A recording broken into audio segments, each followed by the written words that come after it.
ಸರ್ವವ್ಯಾಪ್ತ ಗುಣಾತೀತ ನಿರ್ವೀಕರ ನಿರಂಜನ ಪೂರ್ಣಬೋಧೋ ಚಿದಾನಂದ ತಸ್ಮೈ ಶ್ರೀ ಗುರವೇ ನಮಃ.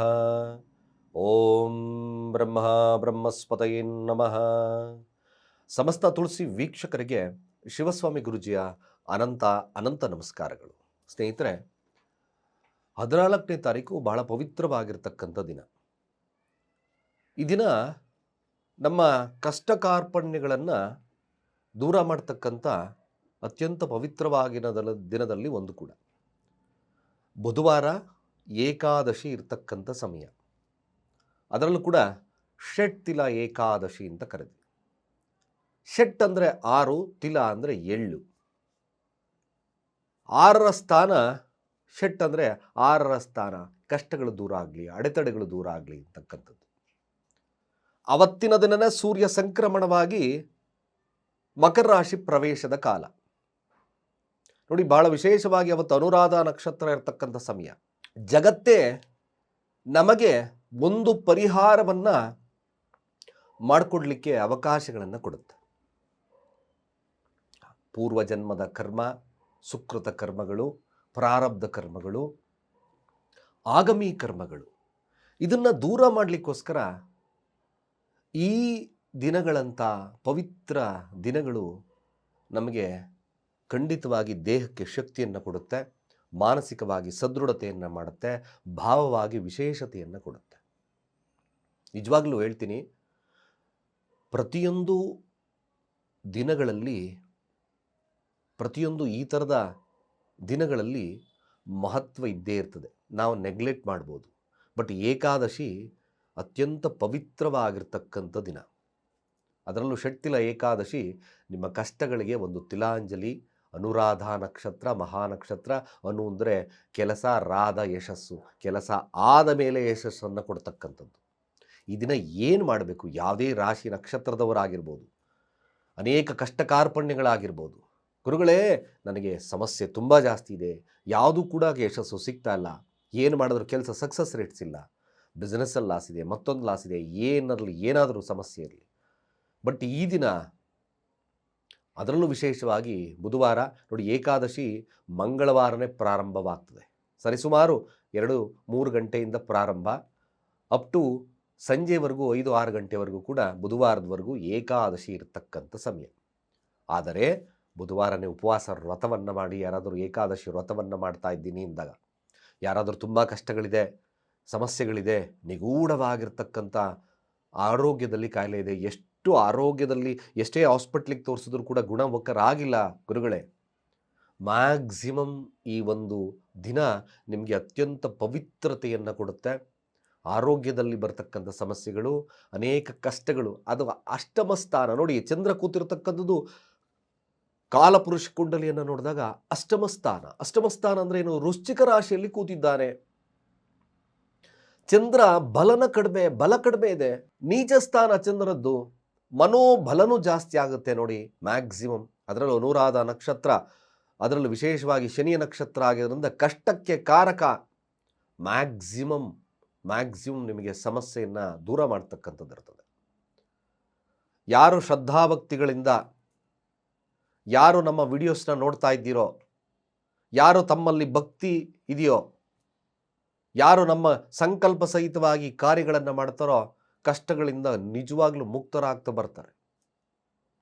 ಪಾಪ ಕಾರ್ಯಗಳನ್ನು ಮಾಡಿ ದೇವ್ರ ಮುಂದೆ ನಾವು ಕಾಯಿ ಹೊಡೆದ್ಬಿಟ್ರೆ ಹೇಗೆ ಸರಿಯಾಗುತ್ತೆ ಗುರುಗಳೇ? ಕ್ವಶನ್ ಮಾರ್ಕ್ ಬರಬಹುದು. ಬಟ್ ಅಫ್ಕೋರ್ಸ್ ನಾವು ಎಲ್ಲ ಒಳ್ಳೇದು ಮಾಡ್ಕೊಂಡು ಬಂದ್ವಿ, ಯಾವುದೇ ಆದಂಥ ನಮಗೆ ಗೊತ್ತಿರೋ, ನಮಗೆ ಮನಸ್ಸೇ ಹೇಳುತ್ತೆ, ನೀನು ಕೆಟ್ಟದ್ದು ಮಾಡಿದ್ಯಾ ಒಳ್ಳೇದು ಮಾಡಿದ್ಯಾ ಅಂತ ನಿಮ್ಮ ಮನಸ್ಸೇ ಹೇಳುತ್ತೆ.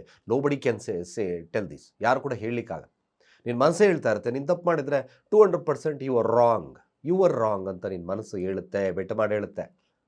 ನೀನು ತಪ್ಪು ಮಾಡಿಲ್ವಾ?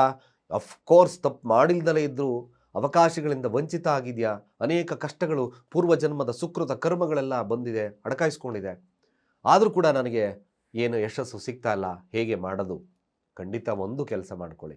ಈ ದಿನ ಅತ್ಯಂತ ವಿಶೇಷವಾಗಿರ್ತಕ್ಕಂಥ ಪವಿತ್ರ ದಿನವಾಗಿರ್ತಕ್ಕಂಥ ಉತ್ತರಾಯಣ ಪುಣ್ಯಕಾಲ ಆಗಿರ್ತಕ್ಕಂಥ ದಿನವಾದ್ದರಿಂದ ಕೇವಲ ನೀವು ಮಾಡ್ತಕ್ಕಂಥದ್ದು ಸ್ವಾಮಿಗೆ ಅಂದರೆ ವಿಷ್ಣುವಿನ ಪ್ರಾರ್ಥನೆ, ಉಪವಾಸ ಇರ್ತಕ್ಕಂಥದ್ದು, ಸಂಕಲ್ಪ ಸಹಿತವಾಗಿ ಉಪವಾಸವನ್ನು ಇರಿ. ಉಪವಾಸವಿದ್ದು ಅತ್ಯಂತ ಮುಖ್ಯ ಏಕಾದಶಿಯಲ್ಲಿ ದಾನದ ಮಹತ್ವ ಬಹಳ ಮುಖ್ಯವಾಗ್ತದೆ. ಅನೇಕ ಕಷ್ಟ ಕಾರ್ಪಣ್ಯಗಳನ್ನು ತಾವು ಎದುರಿಸ್ತಾ ಇದ್ದೀರ ಅಂದಾಗ ವಿಷ್ಣು ಸಹಸ್ರನಾಮವನ್ನು ಪಠನೆ ಮಾಡಿ ಅಂಗವಿಕಲರಿಗೆ ನಿಮ್ಮ ಕೈಲಾದ ಸಹಾಯ, ಹಾಗೆ ಕರಿ ವಸ್ತ್ರದಾನ ಅಥವಾ ಕರಿ ಬ್ಲ್ಯಾಂಕೆಟ್ ಯಾವುದಾದ್ರೂ ಅನಾಥಾಶ್ರಮ ಕೊಡಬೇಕಾದ್ರೆ ನಮ್ಮಲ್ಲಿ ಶಕ್ತಿ ಇದೆ ಗುರುಗಳೇ. ಖಂಡಿತವಾಗಿ ಈ ದಿನ ಯಾವುದೇ ಅಡೆತಡೆಗಳಿರಲಿ ಮನೆಯಲ್ಲಿ, ನಾವು ಸೊಫೆಸ್ಟಿಕೇಟೆಡ್ ಆಗಿದ್ದೀವಿ, ನಮಗೆ ಕೊಡೋಕ್ಕೆ ಶಕ್ತಿ ಇದೆ ಗುರುಗಳೇ ಅಂತಕ್ಕಂಥವ್ರು ಕರಿಯ ಬ್ಲ್ಯಾಂಕೆಟನ್ನು ಅನಾಥಾಶ್ರಮಗಳಿಗೆ ಅಥವಾ ವೃದ್ಧಾಶ್ರಮಗಳಿಗೆ ಕೊಡ್ತಾ ಬನ್ನಿ. ಅದರಲ್ಲೂ ವಿಶೇಷವಾಗಿ ಅಂಗವಿಕಲರ ಆಶ್ರಮಕ್ಕೆ ಕೊಟ್ಟರೆ ಸಂಕಲ್ಪ ಸಹಿತವಾಗಿ ನಿಮಗೆ ಇಡೀ ವರ್ಷದ ಫಲ ಲಭ್ಯವಾಗೋದ್ರಲ್ಲಿ ಎರಡು ಮಾತೇ ಇಲ್ಲ. ಖಂಡಿತ ಸಂಕಲ್ಪ ಸಹಿತವಾಗಿ ಮಾಡ್ಕೊಳ್ಳಿ. ಈ ಥರದ ಕಾರ್ಯಗಳು ನಿಮಗೆ ಶುಭವನ್ನು ಕೊಡುತ್ತೆ. ದಾನ ಏಕಾದಶಿಯ ಮಹತ್ವವನ್ನು ಹೆಚ್ಚಿಸುತ್ತೆ. ಭಾವ ಶುದ್ಧವಾಗಿಟ್ಕೊಂಡು ಕೊಡಿ.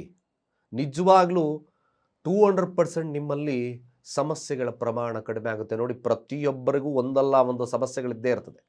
ಅಫ್ಕೋರ್ಸ್ ಕರೋಡ್ಪತಿ ಆಗಿದ್ರು ಅವನಿಗೊಂದು ಸಮಸ್ಯೆ, ಭಿಕ್ಷಾಧಿಪತಿ ಆಗಿದ್ರು ಕೂಡ ಒಂದು ಸಮಸ್ಯೆಗಳು ಕಾಡೇ ಕಾಡುತ್ತೆ. ಆಯಾ ಶಕ್ತಿ ಅನುಸಾರವಾಗಿ, ಆಯಾ ಒಂದು ಕ್ಷೇತ್ರಫಲ ಅನುಸಾರವಾಗಿ ನಮಗೆ ಕಷ್ಟ ಇದ್ದೇ ಇರ್ತದೆ. ಯಾವುದೇ ವಿಚಾರಗಳಾಗಿರ್ಬೋದು. ಖಂಡಿತವಾಗಿ ಈ ಸರಳ ಕೆಲಸ ನಿಮ್ಮನ್ನು ಕಷ್ಟಗಳಿಂದ ಮುಕ್ತಿಯನ್ನಾಗಿ ಮಾಡುತ್ತೆ. ಎಳ್ಳಿನ ಒಬ್ಬಟ್ಟನ್ನು ಹಂಚಿ, ಕೂಲಿ ಕಾರ್ಮಿಕರಿಗೆ ಅಗತ್ಯವಾಗಿರ್ತಕ್ಕಂಥ ಕಬ್ಬಿಣಗಳನ್ನು ದಾನ ಕೊಡಿ. ಯಾರೋ ಮನೆ ಕಟ್ಟಬೇಕು, ನನ್ನ ಹತ್ರ ದುಡ್ಡಿಲ್ಲ, ಅರ್ಧಂಬರ್ಧ ಕೆಲಸ ಆಗಿದೆ, ಅಯ್ಯೋ ದುಡ್ಡು ಕಬ್ಬಿಣಕ್ಕೆ ತರಕ್ಕೆ ಸ್ವಲ್ಪ ಸಮಸ್ಯೆ ಇದೆ. ಅಫ್ಕೋರ್ಸ್ ನಿಮ್ಮಲ್ಲಿ ಆ ಶಕ್ತಿ ಇದೆಯಾ, ಖಂಡಿತವಾಗಿ ಕೊಡಿ. ಇದು ಭಾಳ ವಿಶೇಷವಾಗಿ ಕೆಲಸ ಮಾಡುತ್ತೆ. ನಿಮಗೆ ಅತ್ಯಂತ ಪವಿತ್ರವಾಗಿರ್ತಕ್ಕಂಥ ಕೆಲಸ ಇದು ಒಂದು ಕೂಡ. ಕಬ್ಬಿಣದ ವಸ್ತುಗಳ ದಾನ, ಎಳ್ಳಿನ ದಾನ, ಹಾಗೆ ಸ್ನಾನ ಮಾಡ್ತಕ್ಕಂಥ ನೀರಿಗೂ ಕೂಡ ಎಳ್ಳನ್ನು ಹಾಕ್ಕೊಂಡು ಸ್ನಾನ ಮಾಡಿ, ಎಳ್ಳೆಣ್ಣೆ ಮಸಾಜ್ ಮಾಡಿಕೊಳ್ಳಿ. ಬಾಡಿಗೆ ಆರೋಗ್ಯ ಸಮಸ್ಯೆ ಇರ್ತಕ್ಕಂಥವರು 1 ಸ್ಪೂನ್ ಎಳ್ಳು ಕೂಡ ತಿನ್ನಬಹುದು. ಖಂಡಿತವಾಗಿ ನಿಮ್ಮ ಸಮಸ್ಯೆಗೆ ಅತ್ಯಂತ ಪರಿಣಾಮಕಾರಿಯಾಗಿ ಬೀರುತ್ತೆ. ಆರೋಗ್ಯದಲ್ಲಿ ಸಮಸ್ಯೆ ಇದೆ, ವಿಷ್ಣು ಸಹಸ್ರನಾಮವನ್ನು ಪಾಡಿ, ಧನ್ವಂತರಿ ಮಂತ್ರಗಳನ್ನು ಪಠನೆ ಮಾಡಿ. ಓಂ ನಮೋ ಭಗವತೆ ವಾಸುದೇವಾಯ ಧನ್ವಂತರಾಯೇ ಅಮೃತ ಕಳಶ ಅಸ್ತಾಯ ಸರ್ವಮಯ ವಿನಾಶನಾಯ ತ್ರೈಲೋಕ್ಯನಾಥಾಯ ಮಹಾವಿಷ್ಣುವೇ ನಮಃ. ಅಥವಾ ಓಂ ನಮೋ ಭಗವತೆ ವಾಸುದೇವಾಯ, ಓಂ ನಮೋ ಭಗವತೆ ವಾಸುದೇವಾಯ, ಓಂ ನಮೋ ಭಗವತೆ ವಾಸುದೇವಾಯ. ಖಂಡಿತವಾಗಿ ನಿಮ್ಮ ಅನೇಕ ಕಾಲದಿಂದ ದೀರ್ಘವಾಗಿ ಸಮಸ್ಯೆ ಆರೋಗ್ಯದಲ್ಲಿದೆ ಅಂತಕ್ಕಂಥವರು ಕೂಡ ಈ ಸರಳ ಪರಿಹಾರವನ್ನು ಮಾಡಿಕೊಳ್ಳಿ. ಅತ್ಯಂತ ಶುಭವಾಗ್ತದೆ. ಅತ್ಯಂತ ಪವಿತ್ರ ಕಾಲವಾಗಿರೋದ್ರಿಂದ ವಿಷ್ಣುವಿನ ಅನುಗ್ರಹ ನಿಮ್ಮ ಮೇಲೆ ಆಗ್ತದೆ. ಕಷ್ಟ ಕಾರ್ಪಣ್ಯಗಳು ದೂರ ಆಗುತ್ತೆ. ಅಫ್ಕೋರ್ಸ್ ನಮಗೆ ಏನೂ ಪರಿಹಾರ ಏನೂ ಸಿಗಲಿಲ್ಲ ಅಂದರೆ ಕನಿಷ್ಠ ಪಕ್ಷ ನಮಗೆ ಕಷ್ಟಗಳನ್ನು ಎದುರಿಸ್ತಕ್ಕಂಥ ಶಕ್ತಿ ಸಿಗುತ್ತೆ. ಇದು ಅಷ್ಟು ಸತ್ಯ, ಇದು ಕಟು ಸತ್ಯ. ಖಂಡಿತವಾಗಿ ಶ್ರದ್ಧಾಭಕ್ತಿಗಳಿಂದ ಈ ಏಕಾದಶಿ, ಶಕ್ತಿಲ ಏಕಾದಶಿಯನ್ನು ತಾವು ಆಚರಣೆಯನ್ನು ಮಾಡಿಕೊಳ್ಳಿ. 14ನೇ ತಾರೀಕು ಮಕರ ಸಂಕ್ರಮಣ ದಿವಸನೇ ಈ ಏಕಾದಶಿ ಬಂದಿರೋದ್ರಿಂದ ಭಾಳ ವಿಶೇಷವಾಗಿರ್ತಕ್ಕಂಥ ಫಲಗಳು ಲಭ್ಯವಾಗೋದ್ರಲ್ಲಿ ಎರಡು ಮಾತೇ ಇಲ್ಲ. ತಾವು ಮನಸ್ಸಿಟ್ಟು ಸದೃಢತೆಯಿಂದ ಕಾರ್ಯಗಳನ್ನು ಮಾಡಿಕೊಳ್ಳಿ. ಖಂಡಿತವಾಗಿ ವಿಷ್ಣುವಿನ ಅನುಗ್ರಹ ನಿಮ್ಮ ಮೇಲೆ ಲಭ್ಯವಾಗ್ತದೆ. ಹಾಗೆ ನಿಮ್ಮ ಕೈಲಾದ ಸಹಾಯವನ್ನು ಅನಾಥರಿಗೆ, ಅಂಗವಿಕಲರಿಗೆ, ಹಾಗೆ ಯಾರು ತುಂಬ ಕಷ್ಟದಲ್ಲಿದ್ದಾರೋ ಅವರಿಗೆ ನಿಮ್ಮ ಸಹಾಯವನ್ನು ಮಾಡಿ. ಈ ರೀತಿ ಸಹಾಯ ಖಂಡಿತವಾಗಿ ನಿಮಗೆ ಶುಭವಾಗ್ತದೆ. ಹಾಗೆ ಪರಮಾತ್ಮನ ಆಶೀರ್ವಾದ ಸಿಗುತ್ತೆ ಅಂತ ಹೇಳ್ತಾ ಸರ್ವೇ ಜನ ಸುಖಿನೋ ಭವಂತು.